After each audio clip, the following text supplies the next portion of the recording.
This Wednesday will mark the 70th anniversary of the attack on Pearl Harbor, which killed more than 2,000 Americans, injured hundreds others, and damaged or destroyed dozens of aircraft and battleships, including the USS Arizona. Tonight, we learn more about this event and its people from John Martin Meek. He recently completed a book, The Other Pearl Harbor, the Army Air Corps and its Heroes on December 7th, 1941. Thank you very much for joining us, John. Thank you, Tony. Can you tell me a little bit about what inspired you to write this book? A lot of articles and books have been written about this event. Well, there are four things. First of all, I knew Ken Taylor, one of the two heroes, for about 40 years. Secondly, I was encouraged to do the book by Tony Martinez, who's a senior Pearl Harbor historian, the guy you see in all the documentaries and news stories. Thirdly, I lucked out and I got Dr. Donald Goldstein, who is the preeminent Pearl Harbor author historian who's co-authored 3 bestsellers on Pearl Harbor, to write the foreword.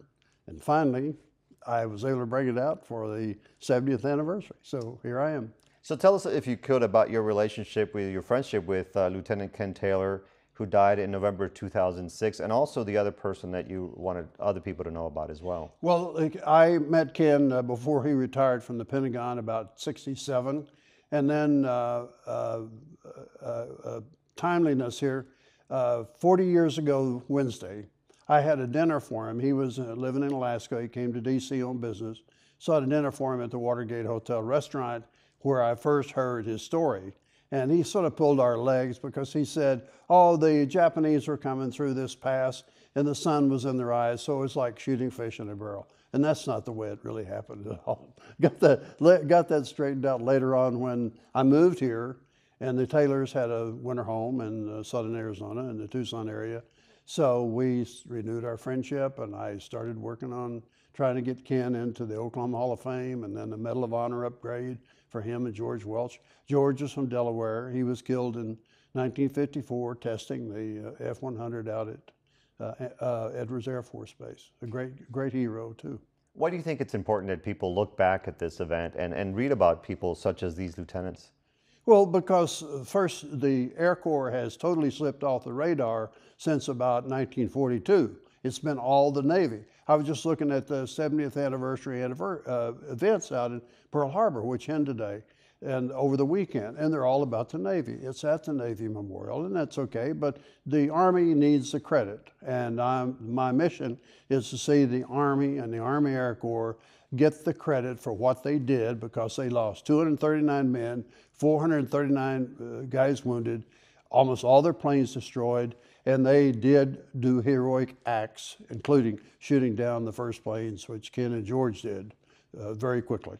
And these gentlemen, they received the Distinguished Service Cross, but you Correct. Hope that they can also receive eventually the Congressional Medal of Honor? Well, no chance for Ken, because I couldn't, in all those years, I couldn't find any witnesses. But Ken did an interview for me in which he told about how what George did, and George also probably saved his life, because after they rearmed and went back up, a Zero got on Ken's tail, a bullet came by his head, hit the trim tab, which is like that on the left side, went through his left arm and exploded. So then George came along and shot that plane down that was on his tail. So that's sort of how it goes. But George later went on, became one of the greatest aces in the South Pacific, shot down a dozen more planes, adding to his 4 at Pearl Harbor. He won received the Distinguished Service or the Distinguished Flying Cross, Silver Star, and several other medals. So he was quite decorated, but that's up to the Army Medals Board. I've done all I can. Okay, great. And then possible sequel? A lot of people have read your book and they're interested in more? No, I don't think so, Tony.